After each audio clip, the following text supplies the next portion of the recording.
Baik, salam. Salam. Kami dari kelompok 7 akan mempresentasikan hasil kerja kami. Namun sebelum itu, kami perkenalkan diri. Nama saya Debbie Labara. Saya Christine Giri. Kami akan mempresentasikan hasil kerja kami tentang pengertian metode biografis. Pengertian metode biografis adalah cara memahami individu dengan mempelajari ungkapan pikiran dan perasaan individu terhadap dirinya sendiri dan lingkungannya melalui catatan yang tulis sendiri atau yang ditulis oleh orang lain. Secara etimologis, metode biografis adalah metode yang menggunakan bahan-bahan yang berwujud tulisan yang mengenai kehidupan individu yang dipahami. Baik tulisan itu dibuat oleh individu yang bersangkutan maupun ditulis oleh orang lain. B. Biografi. Metode biografi adalah tulisan mengenai seluk-beluk kehidupan seseorang yang ditulis oleh orang lain. Biografi berisi gambaran tentang kejadian-kejadian penting yang dialami oleh seseorang dalam hidupnya, yang memengaruhi perkembangan dan pembentukan pribadi orang tersebut.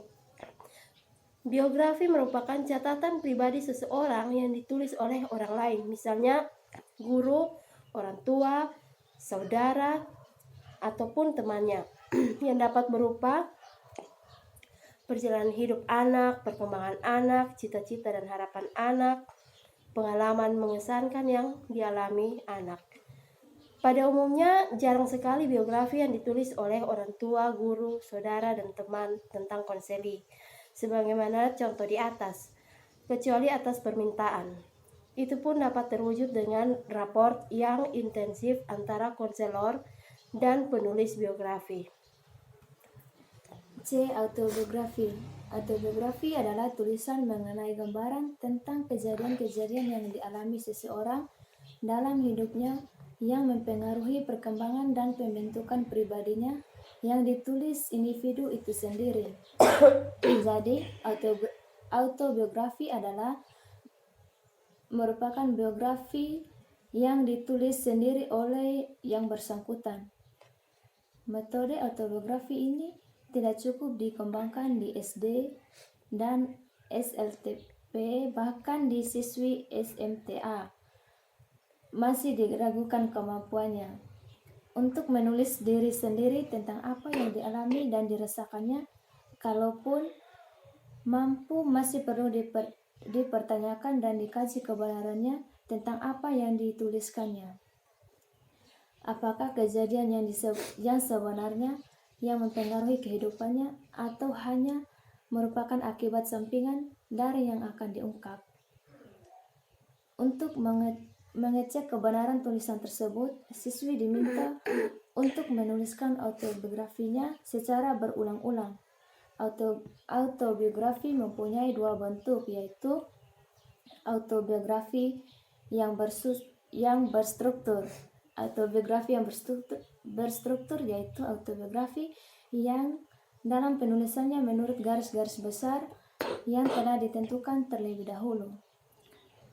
Konselor memberikan petunjuk kepada siswi mengenai cara menulisnya dan disesuaikan dengan keadaan masing-masing penulis atau siswi.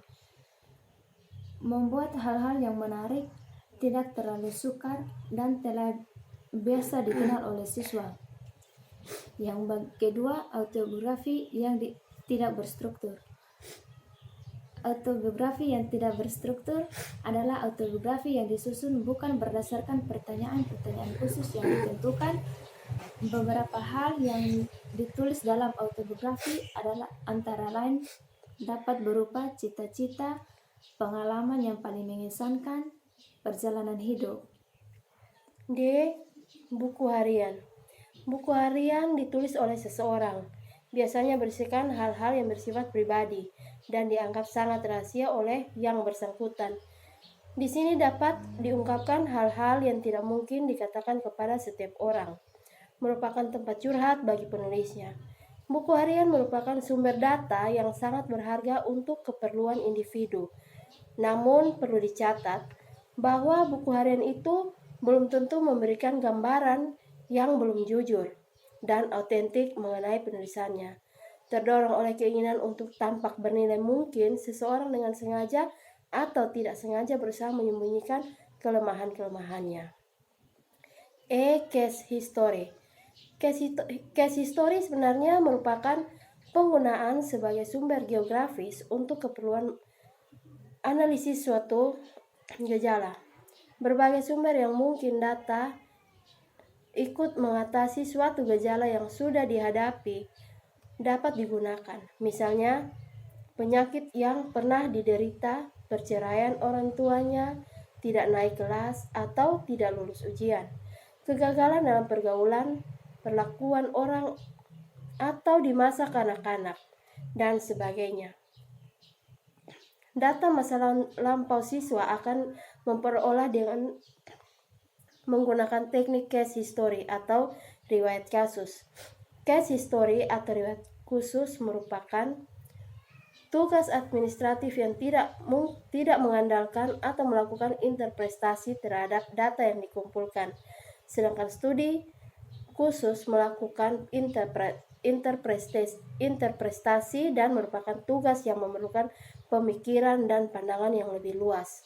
Data yang dikumpulkan dalam studi kasus diinterpretasi dan ditetapkan diagnosis yang kemudian dipakai sebagai titik tolak pemberian bantuan. Kelebihan dan kekurangan metode geografis. Kelebihan metode geografi antara lain, data yang dikemukakan oleh konseli merupakan data autentik. Hal ini berdasarkan pada asumsi bahwa konseli merupakan orang yang paling tahu tentang dirinya sendiri.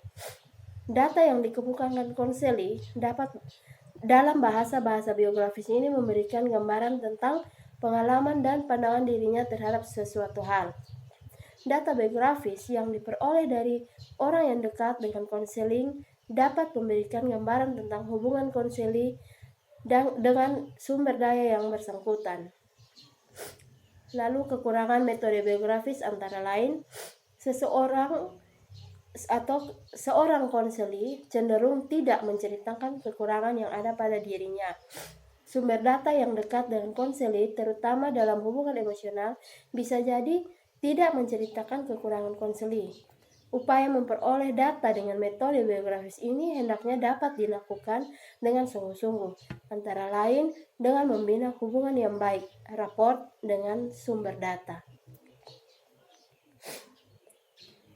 Baik, terima kasih. Demikian materi yang sudah kami kerjakan. Semoga bisa menjadi bahan diskusi bagi teman-teman semua. Salam, selamat pagi dan terima kasih.